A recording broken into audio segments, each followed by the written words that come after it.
যারা যারা আমাদেরকে কৃষ্ণ ভক্তিতে নিয়ে এসেছে, আমাদের দরকার আছে সবসময় ওনাদেরকে মনে করে। অনেক সময় এরকম হয়, আমাকে ভক্তরা জিজ্ঞেস করে যে আমাদেরকে কৃষ্ণ ভক্তিতে নিয়ে এসেছে।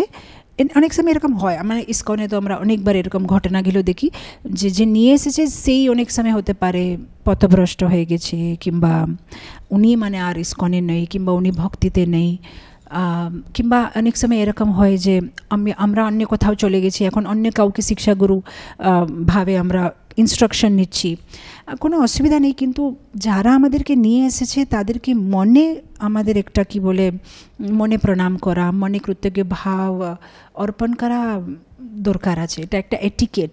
কিন্তু হতে পারে যদি ওরা এখন ইস্কনে নেই, কিংবা যদি ওরা একটা আশ্রম চেঞ্জ করে নিয়েছে, কিংবা ওরা এখন ভক্তিতে নেই, তাহলে আমরা হতে পারে ফিজিক্যালি ওদেরকে প্রণাম করতে পারবো না, যেহেতু ওরা পথভ্রষ্ট হয়ে গেছে, কিন্তু মনের মধ্যে সবাইকে থ্যাঙ্কস বলতে পারবো।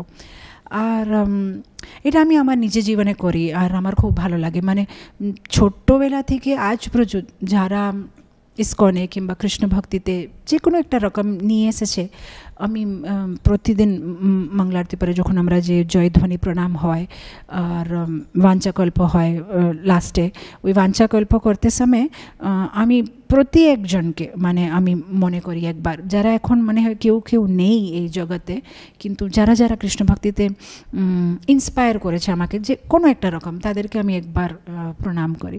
So that's a good etiquette.